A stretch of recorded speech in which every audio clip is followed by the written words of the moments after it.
Bore da i chi. Diolch am y cyfle i fod efo chi ac am y croeso.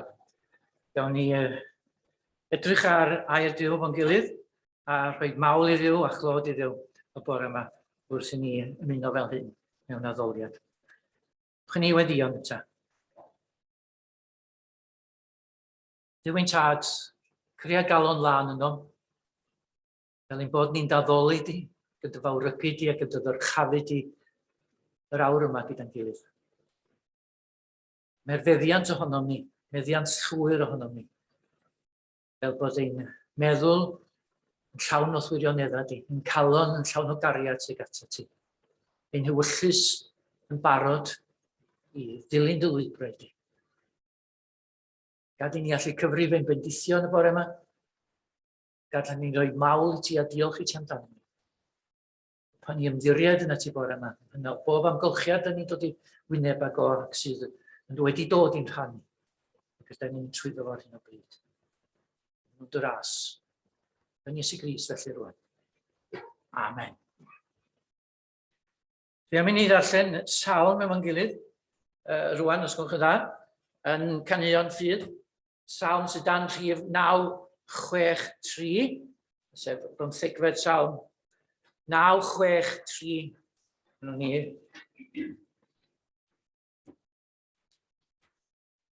Darllen hon efo'n gilydd.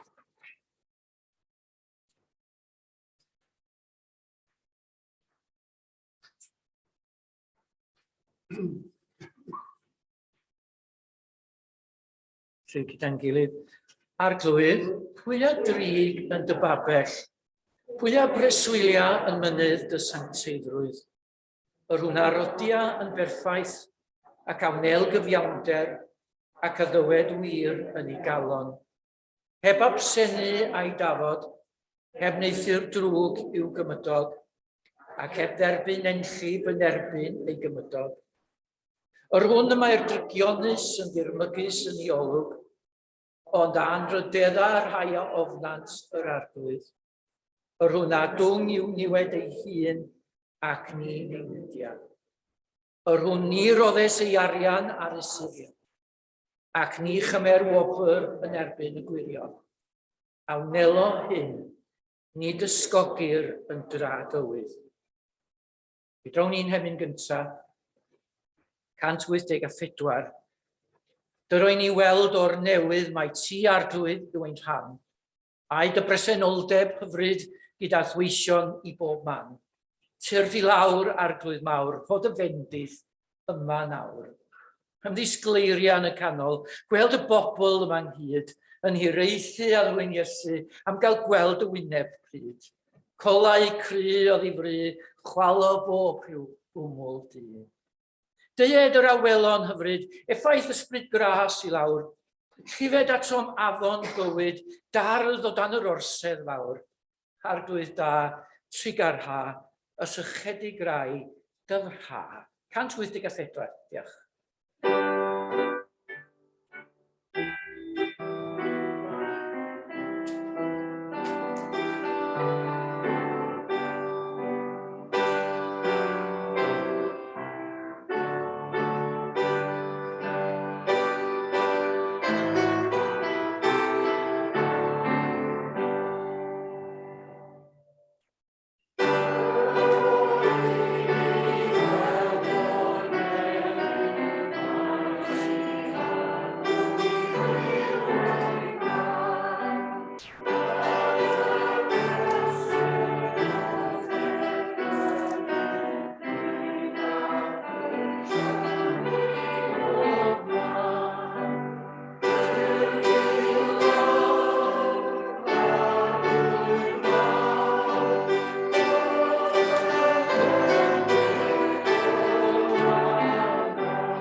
Wel, a tra da ni wedi bod yn Morfa Nefyn ac yn yr eglwysi yr ofalaeth, ni wedi bod yn trio edrych ar rai o bobl ffydd, yr Hen Testament a'r Testament Newydd. A'r wythnos yma roeddwn ni'n troi at Dafydd, a dwi am rannu hynny hefo chi heddiw hefyd. Pennod 16 o lyfr cynta Samuel sydd ganddo ni. Yn darllen rhai o'r adnodau cynta'r benod honno, ac yna chydig adnodau o'r benod sydd yn dilyn. Dywedodd yr arglwydd wrth Samuel, am ba hyd rwyt ti'n mynd i o fideo am Saul, a minnau wedi wrthod fel brenin ar Israel.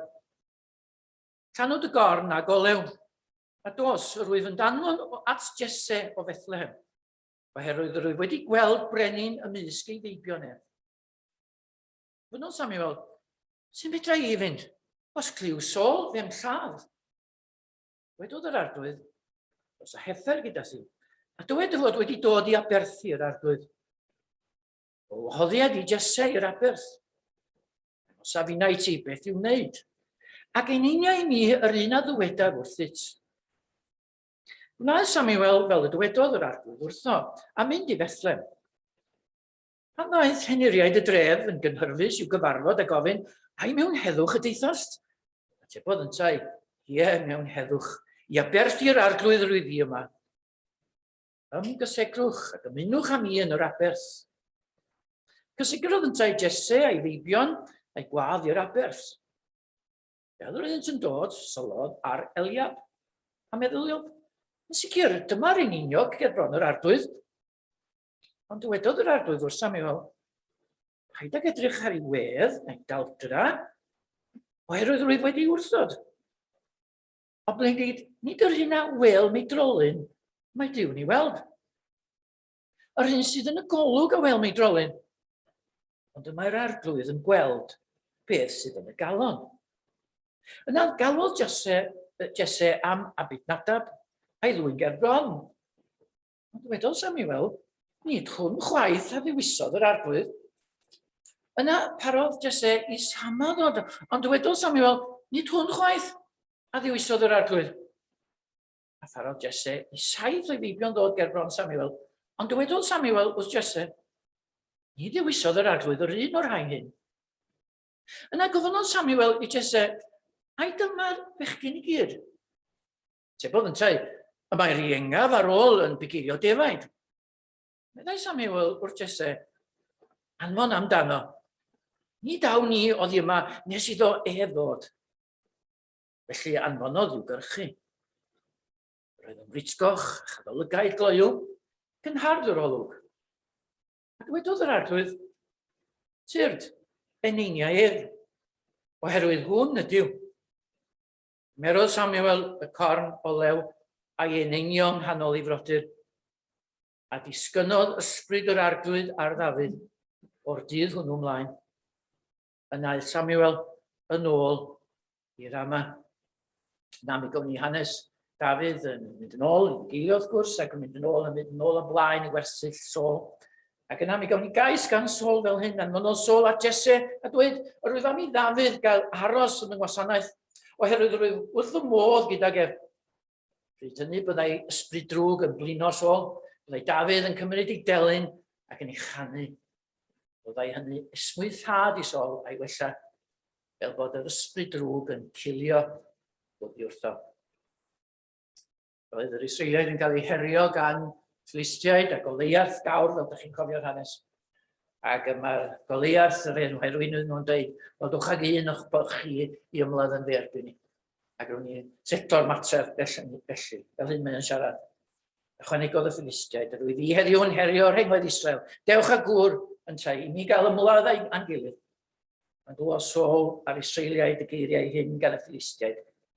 Byddai'n wedi eu parlysu gan ofn, neb yn fodlon mynd. Ond, diwedd y benodd y gawn ni y geiriau yma. Meddai Dafydd wrth Saul, peidiad neb ac gwan galoni off o Saul. Biad y was ac ymladd ar Philistiaid yma. Meddwl Saul wrth Dafydd, ni fedri di fynd ag ymladd ar Philistiaid hwn, wel yn llanc wyt ti ac yn ta'n rhyfelwr o'i enctid. Dywedodd Dafydd wrth Saul, Bigael ar ddefaid I dad yw dy was. Ond pan bydd llew neu arall yn dod ac yn cipio dafad o'r ddiades, byddai'n mynd ar ei ôl, yn ei daro ac yn achub y dafad o'i safn. Pan bydd yn codi'n dderbyn I, byddaf yn cydio yn farf, yn ei drywanu ac yn ei ladd. Dy was wedi lladd llewod ac eirs. A dim ond fel un ohonynt trwy, bydd y Philistia dienwededig hwn. Ychwanegodd Dafydd. Bydd yr arglwydd am gwaredodd o afal y llew a'r arll yn sicr o'm hachub o afal y Philistiad hwn hefyd. Dywedodd Saul, dos a bydded yr arglwydd gyda thi. Dyna'r hanes. Ro'n i'n fyfyrio chydig bach arno fo yn y gwasanaeth. Cyn I weddio unwaith eto. Cyn I gydweddio.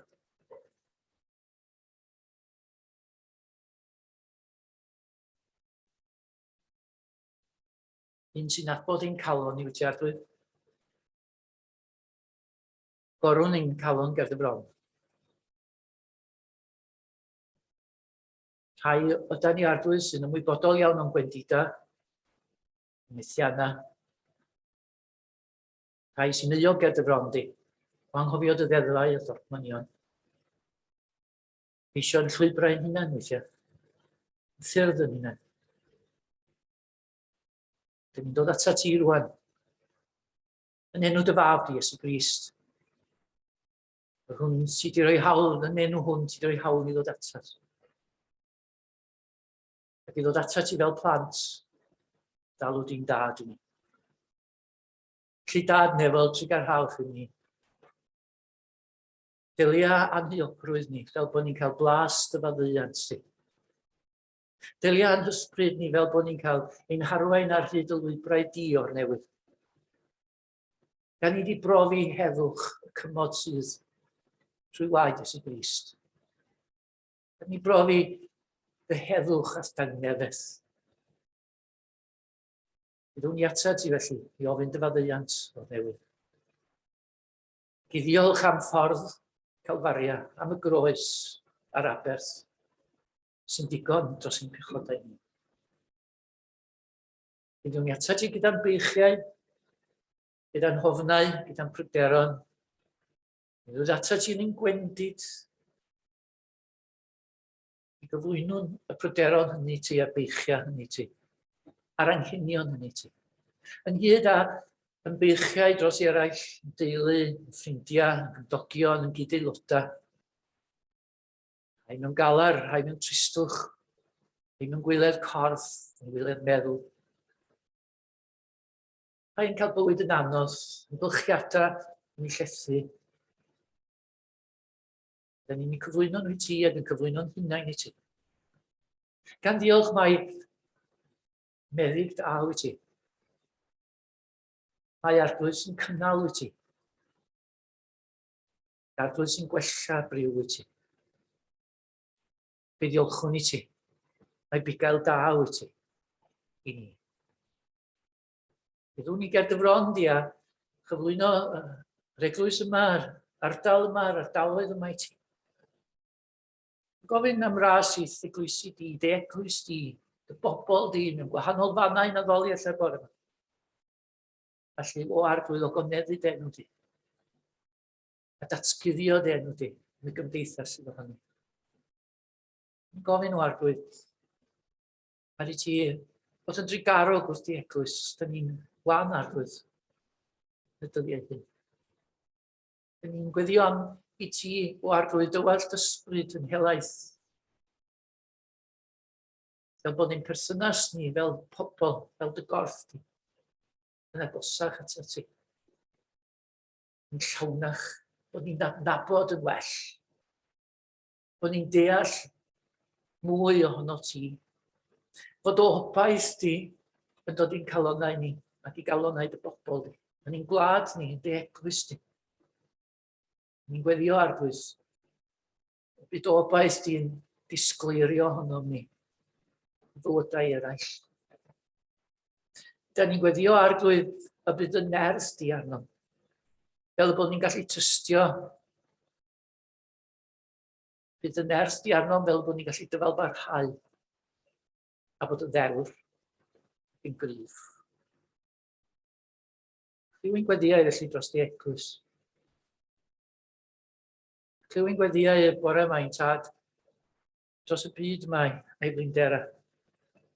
Ystod eglwys ledled byd. Gorff di. Rhai mewn gwewyr, rhai mewn danerledigaeth. Yn gofyn o arglwydd. Ti gynnal di eglwys ledled byd. Cyflwyno'r byd mae ar gyfyngau ti. A'i ryfeloedd, a'i sôn am ryfeloedd, a'i fygythiadau i gyd. Ukraine ac Afghanistan a llefydd eraill arglwydd, hyd a lled. Felly, da ni'n gweddio am ddoethineb i arweinwyr. Am dy lawr y feddwl di. I ddwy'n heddwch ac i arbed bywyd. Clywyn gweddiau ni arglwydd dros rhai sydd yn gyrchu dros heddwch, a clywyn gweddiau ni dros yr rhai sydd yn ceisio gweini. I roi llety, i roi cysgod, i roi bwyd, i roi diod i rai. Trwy wahanol elusynau. A dyn ni wybod ein rhan o arglwydd. Os ni blygu os laen di rwan. Rhan dod i'n gweddiau. Da ni'n dod ger dyfron, dyn ni'n digon. Da ni'n diolch am ein cartrefi a ddigwydydd. Da ni'n diolch am deulu a ffrindiau. Da ni'n diolch am rai sydd yn gofalu amdano ni ac yn gweddio drosom ni. Da ni'n diolch i ti am o gwybodaeth a deall sy'n gwneud i'n bywyd ni'n brafiach. Da ni'n plygu os laen di. Gydnabod mae dy roddion di ydy'r hyn i gyd. Felly fel dy blant rwan, rando i'n gweddi ni, wrth i ni weddio gyda'n gilydd gan ddweud, ein tad, fwyd yn y nefoedd, santeiriau'r dy enw, deled dy beirnas, neler dy wllus, megis yn y neb, felly ar y ddaear hefyd. Dy roi ni heddiw ein bara beiddio, a maddau i ni ein dyledio, fel y maddau ninnau i'n dyledwyr. Ac na carwau ni i brofedigaeth, eithir gwared ni rhag drwg, gan is eiddo tiw'r deyrnas, a'r nerth, a'r gogoniant, yn oes oesoedd. Amen. Drawn ni yn hemyn nesa, sydd dan yr rhif 571. Fe welwch chi bod hon di sgwennu gyntaf mewn Lladin o'r 9fed ganrif. Ar un dyn sydd ni, ond un ydy'r arglwydd ym mhob oes. Ac galwad ar ei ddiw ddod i'n calonau ni. 571. Tyrd ysbryd glân i'n clonau ni. A dod o leini nefol. Tydi wyt ysbryd Crist, y ddawn sydd fawr iawn ar agorol. Llawenydd, bywyd, cariad byr yw dwy eglur ddoniau. Dod elin llygaid fel i'r saint ac enaint i'n wynebau. Gwasgarad i'n gelynion trwch a heddwch dy roi ni. Os twysog i ni fydd dyw ner, pob peth fydd daioni. Disgyn adnabod y dyw dad, y gwir fab rhad a thithau, yn un tragwyddol ddyw i fod, yn hynod dri phersonau. Hel y molianer ym mhob oes, y dyw ar oes trigaredd, y tad, y mab a'r ysbryd glân, da datgan ei anrhydedd. 571. Diolch.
Meddai un wrth Saul y brenin, mi a welais fab I Jesse o Bethlem, sy'n medru canu telyn.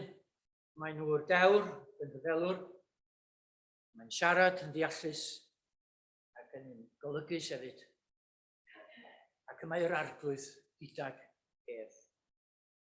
Edrych ydyn ni ar y brenin Dafydd, neu sôn yma o am yr un bydda'n dod yn brenin, sef Dafydd ei hun, Dafydd y Bigad. Y gŵr yma nath cael ei ddefnyddio gan Dduw. Yr un nath Duw I ddewis I fod yn frenin yn Israel. Yr un rydyn ni'n gwybod heddiw wrth edrych yn ôl ar ei fywyd o y gwnaeth yr arglwydd drefnu i'r gwaredwr ddod allan o'i deulu. Ryddyn Jesse o Bethlem. Duw wedi I ddefnyddio fo'n fawr yn ei ddydd, fel arweinydd, a'r arglwydd hefyd wedi ddefnyddio fo I ddod â'i gwaredigaeth i'r byd I deulu. Yn rhan o'r stori fawr, yn rhan o drefniant mawr yr arglwydd ar ein cyfennu. Pan ni'n edrych ar ei gymeriadau yma, fedrwn ni'n edrych ar gymeriadau'r Hen Testament, da ni'n gallu gweld yma Duw wedi defnyddio llawer o hynny. Brenin llwyddiannus fi o Dafydd, pan da ni'n edrych ar ei frenhiniaeth o, nes ymlaen. Bod iddo fo'i wendida amlwg a mawr. Ond mae fywyd o yn gallu dysgu ni heddiw. Mae'n gallu dysgu ni be mae'r arglwydd isio yn ein bywyd ni, a mae'n gallu dysgu be mae'r arglwydd isio wneud trwy ein bywyd ni. A mae'n dysgu be di'r nodweddion mae'r arglwydd yn ei ddisgwyl yn ein bywyd ni, mewn gwirionedd. Felly, jyst rhyw chydig o bethau dwi wedi dynnu allan o'r dwy benod yma. Penod 16, 17 o lyfr cyntaf, Samuel. Am Dafydd. Dwi eisiau edrych bod Duw yn gyntaf wedi ddewis o. Dwi eisiau edrych ychydig bach ar ei ddoethineb o Duw wedi roddi fo.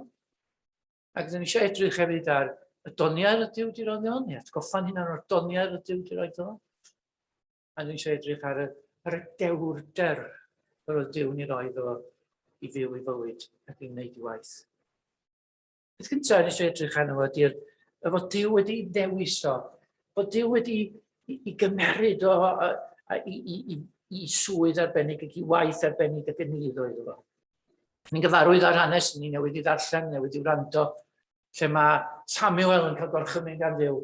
Fel mae Saul wedi cilio oddi wrth fi, dio ddim yn gallu cyflawni fy mhwrpas I a fe wyllus I a fe, da I ddim gwneud fy ngwaith trwyddo. Ond rwan dwi eisiau ti dewis olynydd. Ac mae o'n cael ei arwain I di Jesse, ac da chi'n cofio mae 7 o feibion yn dod ger bron, ac dos yr un ohonyn nhw yn fodlon gan yr arglwydd. Mae'r hanes yma bo amser yn ysgoffa fi o fod yn ysgol, a bydden nhw'n dewis timau chwarae, yna 2 gapdan, ac yn nhw'n dweud, dowch ger bron, ac yna rhyw gradw bach ar ôl y diwedd yn dweud o hyd. Yn dweud, yn hanes yna, y gwrthod yna, a da ni'n gweld yma, bod hynod Samuel, ddim wedi gweld ffordd Duw I ddechrau, yn iawn. Mae hynod y proffwyd yma, defnyddio Duw gymaint arno fo, ddim yn gallu dilyn y llwybr iawn. Mae o'n gweld y mab yma, mae o'n gweld y mab cyntaf yma, Elia, a mae o'n dweud, hwn ydi o, mae o'n edrych fel brenin. Mae o'n gryf, mae o'n gadarn, mae o'n edrych yn dda, a mae o'n arwain y genedl yma. A mae Duw yn dweud yn sydd. A dim fodd o.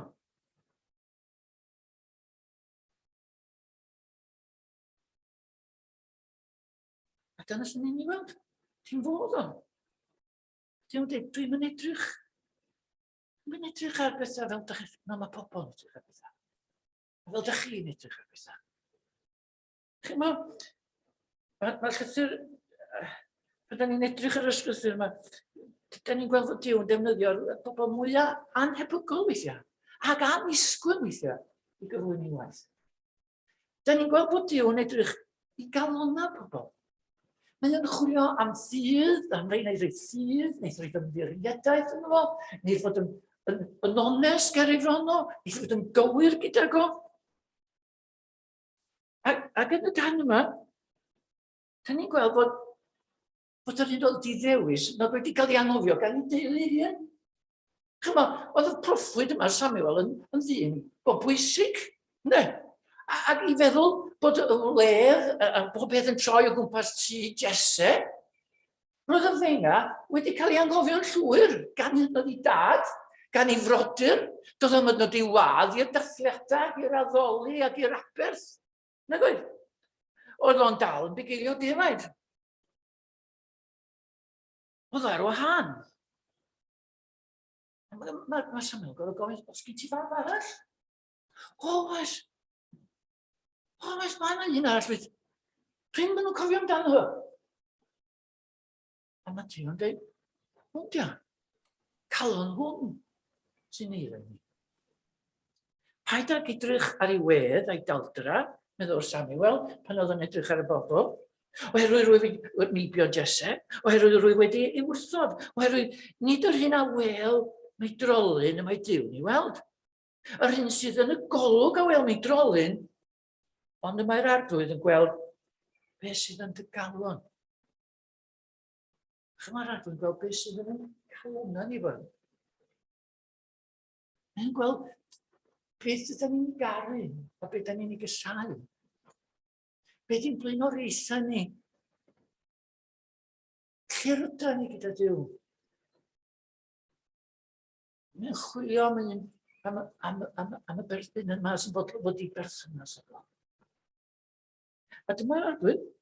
Awch chi, pan ydych chi'n troi Testament Newydd, ydych chi'n sylwi pan mae Paul yn sgwennu at y Corinthiaid, a ydych chi'n cael yr un darlun yma o Dduw yn defnyddio'r annisgwyl a'i bobl. Mae'n sôn am y Corinthiaid.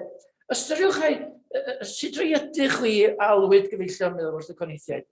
Nid oes yw lawer ohonoch yn ddoeth yn o safon y byd. Ddim yn deud na do, na rei doeth yn ei blith o'ch chi. Nid oes lawer yn meddu awdurdod, nid oes yw lawer o dras uchel, ond bethau ffôl y byd a ddewisodd Duw. Mwyn cywilyddio'r doeth, a bethau gwan y byd a ddewisodd Duw i gywilyddio'r bethau cedyn. A bethau disgadl y byd a bethau dirmygedig a ddewisodd Duw. A bethau nid ydyn sydd i ddymnu'r bethau sydd. Ac felly ni all neb yn ffrostio ger bron Duw. Ond trwy weithred ef rydych chi yn Christ Iesu, mae hwnna wnaed yn doethineb i ni, oddi wrth Duw, yn gyfiawnder i ni, a sancteiddhad a ffrynedigaeth. Felly, mae'n ysgrifenedig, sawl sy'n yn ffrostiad yn yr arglwydd. O, pobl syml, gyffredin o mwyafrif aelodau'r eglwys ei bore. Nid rhyw bobl special Duw ni ddefnyddio. Chwaith. Sgotswyr nath o alw gyntaf, pobl ddigon cyffredin, oedd i ddilynwyr cyntaf o. Mae'r arglwydd yn chwilio am galonau sy'n bodlon dod, dewch efo fi. Cerddwch efo fi. Byddwch gyda mi. Dyma be mae'r arglwydd, reit? Mae'n le i'r doeth a'r anwaith mewn rhywbeth. Mae'n fel i'r cyfeithog ag i'r prawd. I fod ei calona, ond be mae'r arglwydd yn chwilio amdano ydi calon sy'n ei lyro. Un sydd eisiau moli Duw. Un sydd eisiau dyrchafu Duw. Ac yn ffrostio nhw. Y Duw yma sydd yn grewr, y Duw yma sydd yn gynhaliwr, y Duw yma sydd wedi dod yn waredwr yn ei fab Iesu Grist. Mae'n chwilio am un sy'n ymddiried yn yw. Mae'n chwilio am un sydd yn bodlon cael ei ddysgu gan Duw. A dyma Dafydd. Ei wendida, da ni'n gwybod am rai ei gwendida fo, yn fawr iawn. Mae'n disgyn i bychoda mawr. Ond mae'n rhyw onestrwydd yn hilch ei ddisgyn o hefyd. Fo sy'n dweud cria galon lan yn o fardydd. Ac adnewyd ysbrydyn iawn o mewn. Mae'n rhyw onestrwydd ger bron Duw. Mae'n rhyw galon agored i Dduw ddelio gyda. Yn perthyn i hwn. A dyma be mae'r arglwydd yn disgwyl o ddiwrthyn. Yr ymddirieddaeth yma, y gonestrwydd yma, yr ymddirieddaeth yma. Dim yn rhaid ni fod yn bobl sydd yn boblogaeth, dim yn rhaid i ni fod yn celebs, dim yn rhaid i ni fod yn hyn ac yn llall. Na. Mae'n chwilio yn cael hwnna. Yr ail beth, dwi eisiau edrych arno fo, ydy'r doethineb yn perthyn o. A nid i doethineb o'i hun ydy hwn, ond doethineb sydd yn dod o ddiwrth Dduw ei hun. Mae'n cael ei eneinio, mae'n so bod o'r ysbryd glân yn disgyn ar fel, os da chi'n cofio, yn y darlleniad, ar ddiwedd penod 16. Ac, sa chi'n meddwl ar ôl o gael ei eneinio a'i ddewis gan Dduw a trwy Samuel, bod yna demtasiynau mawr dod i'w rannu, i ymchwyddo ar un oedd wedi anwybyddu ac wedi anghofio, o fyd i'r boi, fyd i'r brenin, mynd i fod. Ydych chi'n meddwl y gallaf fod o rwan, gadwch chi'n mynd i brysuro'r broses yma'n i blaen. Bysa fo yna'n llawn ohono fo'i hun. Ond mae ysbryd Duw yn peri bod hwn yn mynd yn ôl i ddigilio defaid. Mae ysbryd hwn yn golygu bod hwn yn dal i fynd ar ni cymwynas a'i dad, yn mynd ar daith i fyddu'n sôl, i fynd ag ati, mynd â pethau iddyn nhw. Bwyd neu bethau. Mae hwn yn dod yn was i sôl. Ar ôl yn gwybod bod Duw wedi ddewis o i'w olynu o, i gymryd i le efo. Mae'n gweini. Mae'n byw ni gyda rhyw ymffrost. Ni gyda rhyw wthio i hyn ymlaen. Mae'n byw. Ac yn gadael i Dduw ddewis yr amser. Nid i, mae'n byw yn ôl amser Duw, a threfn Duw ar gyfer ei fywyd. Mae'n ceisio ewyllus Duw a bwriadau Duw yn ei fywyd. Agenda Duw yn bwysicach na agenda i fi. Mae trefn Duw yn bwysicach na'i drefn o a'i feddwl. Ac roedd yn gwybod bod gyda Duw yn dangos efo bod rhaid o dysgu. Mae'n dysgu, gwasanaethu. Cyn dod yn brenin. Mae'n dysgu yn y pethau bwchyn. Mae'n dysgu darganfod ewyllus a bwriadau a threfn Duw. So wedi gallu ar unrhyw amser, mae'n angen enghreifftiau yn yr ysgrythau las o, bod o'n ymwyl yn hamol gwaith. A mae'n enghreifftiau lle mae'n wedi gallu gwneud hynny ddirgel. Nath o ddim. Nath o ddim prysuro'r agenda. Roedd o'n fodlon i Dduw gael ei amser a'i drefn gyda go. Ac oedd o'n fodlon i Dduw i foldio fo. A'i wneud o. Ac i ddod yn frenin pan oedd Duw eisiau fod yn frenin. Yr arglwydd i ddod yn frenin. Dyma'r brenin, dyma'r Dafydd, sy'n gafon ni. Ysbryd Duw yn lliwio ei feddwl, ei wyllus, ei bwriadau. A mae pobl Dduw, dyn nhw'n ei fod yn ymffrosgar. Gyda ni'n byd i'n ffrosgar, no? Da ni'n pobl Dduw, nid oherwydd bod ni'n hyn a'r llall, ond oherwydd gras. Oherwydd trigaredd Dduw tuag at soni a chaduriaid. Oherwydd ymwneud Duw a ni. A ni beth addas ni'n gwneud ydy, deled dy wyllus. Deled y deyrnas yn dy amser di, yn dy drefn di, yn ôl dy fwriadau di. A dyma Dafydd. Does dan ddylanwad ysbryd glân Duw. Peth nesaf sydd gan ni i edrych arno ydy oedd o'n ddyn oedd yn ddefnyddio i ddonia. Yn y darn yma, da chi'n gweld rhai o ddonia Dafydd. Da chi'n gweld, mae gan ni bob un o'n ni ddoniau naturiol. Pob o'n ni, mae rhai pobl yn dweud, os gyn ni'n dawn, mae gan pawb rhyw ddawn pan nhw'n chwilio go iawn i fewn iddyn nhw hunan ac edrych arnyn nhw. A phobl eraill yn gweld donia mewn pobl weithiau. Mae yna ddoniau naturiol sy'n perthyn i ni, a mae yna ddoniau ysbrydol mae Duw ni roi ni yn yr ysbryd yma. Ac mae Dafydd yn meddiannu ar ddoniau arbennig. Roedd o'n gerddor arbennig. Roedd o'n canu telyn. Ac yn gallu gwneud hynny'n effeithiol dros ben. Ac yn dda iawn iawn. Oedd o'n ddawn arbennig yna. Ac yn ganu telyn o'n gallu hybu mawl ac addoliad. Ac hefyd yn gallu llesau, chi, wewyr meddwl Sôl ac ati oedd yn llu Sôl, yn gweini Sôl, pan oedd Sôl yn ysbryd drwg arno ac ati. oedd yn defnyddio'r ddawn yna mewn byd. Meddygaeth os maen chi o ryw fath, neu mewn byd mawr ac adloniad. Hynny di, oedd o'n defnyddio'i ddawn. Roedd o'n fardd arbennig. Mae salma fo gynno ni, hyd heddiw, ynddo ni. Mae'r salma yn aros, y ddawn yna o fynegu i brofiad o gyda Duw, i adnabyddiaeth o Duw, i roi mynegiant o hynny, ac i ddatguddio hynny i'w bobl. Ac mae'r ddawn yna yn dal i gael ei defnyddio. Hyd heddiw, da ni wedi darllen salm heddiw. Mae'n mwy lawer o salma, mae'n perthyn i Dafydd. A maen nhw'n i adeiladu pobl Dduw heddiw yno. Mae'r ddawn a'i heffaith yn lawr canrifoedd. A chi'n gweld, mae'r fath, da ni'n canu am yna o'r 9fed ganrif. Bore yma. Da ni'n canu am yna Pantycelyn, ni An Gruffus. Ond maen nhw wedi gadael y byd hwn. Ond mae dawn nhw ar uneithio nhw'n i hoes ac yn ei dydd yn haros i adeiladu eraill ac i annog eraill. A ni'n aniplis nhw. Felly mae Duw yn rhoi doniau arbennig i ni. Doniau naturiol, doniau ysbrydol, a mae'r arglwydd yn disgwyl i ni'n defnyddio nhw. Da ni ddim i guddiad i'n doniau, da ni ddim i cadw nhw o'r neilltu, da ni ddim i atal rhag i defnyddio nhw. Da ni ddim i gymryd esgus. Pryd oeddech chi?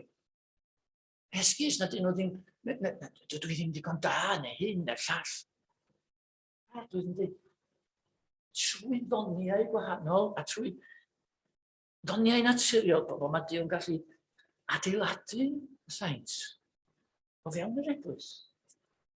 Trwy ddoniau bobl yma, yr eglwys, mae'r arglwydd yn gallu gwansneithu gymdeithas. Mae rhai doniau yn llafar, mae rhai doniau yn gweladwy iawn, mae rhai yn distaw yn cefndir, mae'r gwasanaeth sy'n cael ei roi, ond mae gyd yn cyfrif a mae gyd yn bwysig. A phan mae un yn lleisu o'i ddawn, yna mae rhywbeth yn mynd yn goll yn wasanaeth eglwys Crist a corff Crist ar y ddaear. Dyma'r arglwydd. Yn amrywiol ddonia. Gwahanol rai, darllen llythyr cyntaf Corintheg, 12 bennod, mi welwch chi rai yn siarad am ddoniau yn y fan yma. Felly, mae'n anogaeth i chi a fi, yn calon i'r arglwydd. Chi ofalu bod yn calon yn iawn gyda'r arglwydd, yn onest, yn gywir, yn ymddiried, a phan da ni'n gwybod bod ni'n crwydro i ofyn am i ni gael calon lan. Mae'n anogaeth ni adal i ysbryd Duw, mewn ni'n ddoes, yn ostyngedig, yn addwyn os mwynhwch chi, yn fwy Crist tebyg. Ni'n byw. Ac i geisio amser Duw, ac agenda Duw, yn lle gwthio'n agenda'n hynna'n eisiau. Mae hynna'n wir ni'n gweddio, mae'n gweddio ni'n bywyd, yn weithiau mae gyda ni'n meddwl bod ni'n gwybod yn well na Duw. A bod ni eisiau gwthio amser len Duw ymlaen. A ni'n geisio amser len Duw, ffordd Duw, y threfn Duw. Dydy'r diwedd, mae gyda ni un peth arall dwi eisiau gyfeirio ato, sef dewr Dafydd. A mae'n ŵr dewr a rhyfelwr, peth pwysicaf yr arglwydd gydag efo pwysicaf amdano, wrth gwrs. A mi'n gofio ni gafodd Dafydd fywyd aml mewn un ystyr, aml i frwydr, aml i rhyfel, fi'n gorfod o mynd i ddi. Ac y mwyaf, yr un cyntaf, yr un cofiadwy, mae'n debyg i ni wedi hanes i frwydr gyntaf o'r Goliath. A mae o'n dweud yn fan hwnnw, rwy fi'n dod ato ti a chleddyf, rwy ti'n dod ato fi a chleddyf a gwaelffwn a chyngledd, mae ddaf wrth Goliath. Ond rwy fi'n dod ato ti yn enw arglwydd y lluoedd. Mae'n cwbl. Dwi'n dod ato ti yn enw arglwydd y lluoedd. Chymo, tydi'r bywyd Gristnogol ddim yn fywyd hawdd. Mae o'i frwydrau yn dod. Di o'n bywyd Dafydd ddim yn un hawdd. Efo Duw di ddewis o. Gafodd o lu o anawstera, llu o broblema. O di sôl ei hun, o di gelynion eraill, amgylchiadau, temtasiynau, anawstera bywyd. Ond yna rhyw ddewrder ffyn yn perthyn o. Nid o'n bod o'n meddwl bod gyda fod ddigon o'n hyn, oedd yn ymwybodol yn wedi dau hyd. Ond oherwydd bod o'n gwybod bod Duw gyda. A Duw drosto fo. Bydd wedodd rhywun yn Saesneg, the will of God will never take you to where the grace of God will not protect you. The will of God will never take you to where the grace of God will not protect you. Yn arall yn dweud, the task ahead of us is never as great as the power behind us. Beth bynnag da ni'n wynebu yn bywyd. Beth bynnag mae'r eglwys yn wynebu, corff Crist yn wynebu. Y newydd ydy bod yr arglwydd gyda'i bobl. Mae'r arglwydd dros i bobl. Mae'r arglwydd eisiau cadw i bobl. A mae Dafydd yn ddewr yn sefyll yn erbyn y gelyn ar hyd y blynyddoedd. Ond dim ffydd y ffwl yn gan o. Na Saul dre wisgo fo'n i ddillad i hun, da ni darllen y stori i, a mae'n dweud, na, fi gael dwi. A chydig o gerig eisling i gan o. Yn fwy hun as o'n erbyn gyliaeth. Da chi'n gweld, pan da ni'n trio byw i'n bywydau yn y byd hwn, fedrwn ni ddim bod yn neb arall ond ni'n hunan. Ond ni'n hunan yn ymddiried yn yr arglwydd.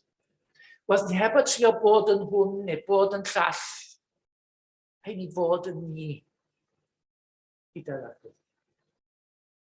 Mae Dafydd yn ddewr yn bod yn fwy hun, nabod ei hunan. Ddim yn ffwl, oedd o'n gwybod bod Goliath yn fawr. Oedd o'n gwybod bod o'n gryf, oedd o'n gwybod bod o'n un da am ymladd. A bod o'n well na fo fel milwr. Y diwrnod hwnnw. Ond ta waith. Gwbl oedd yn bwysig iddo fo bod yr arglwydd gyda ge. A ddech chi'n gweld lle bod ni'n meddwl yn hyn byd, mae'r byd yn gryf. Mae'r byd yn greulon, mae'r byd yn anodd i gystio efo, mae'r byd yn anodd i fyw ynddo fo. Dim rhaid ni fod yn neb arall, ond ni'n hunan. Ond ni'n hunan sy'n ymddiried yn yr arglwydd. Yn calon yn agored iddo, a'n bywyd yn iddo. Dyma yr arglwydd sy'n ganddo ni. Dyma'r arglwydd sy'n dweud wrtho ni, sydd efo fi. Gad i'th galon fod yn eiddau mi. Gad i'th mysbryd darwan di. Bod y hunan gorff, meddwl, ysbryd ewyllus, doddoniau cwbl wyt ti. Bydd gryf, bydd ddewr. Yma'r arglwydd yw gyda ti. Yn mwyn i enw. Amen. Chyn i weddio.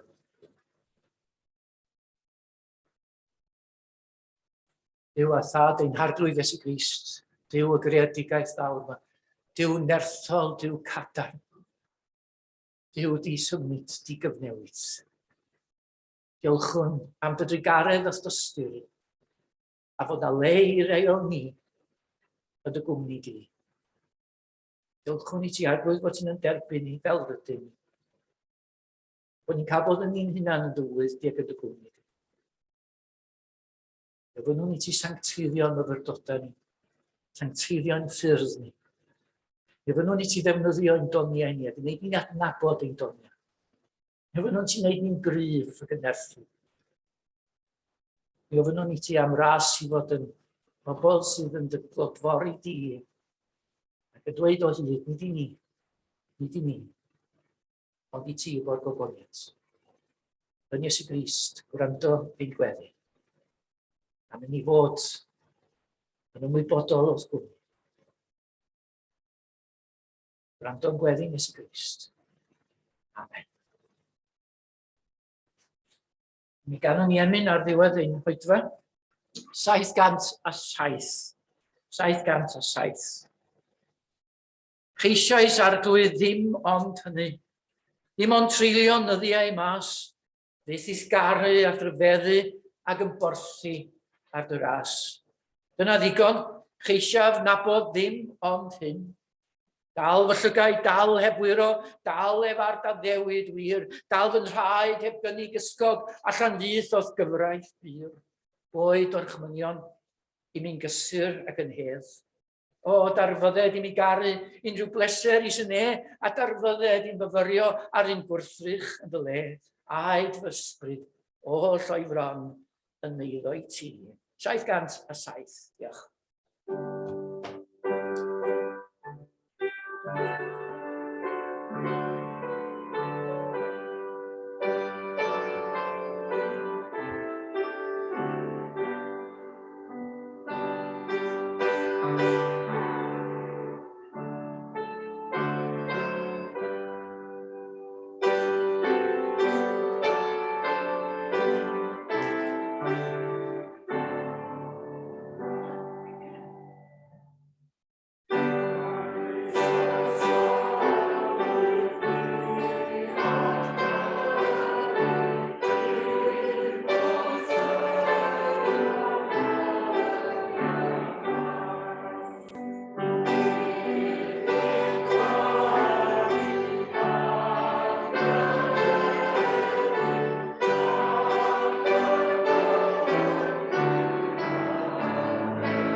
Felly bod gras ein harglwydd Iesu Grist, chariad Duw, yn deithas i lan ysbryd gyda ni nawr a hyd blwydd. Amen.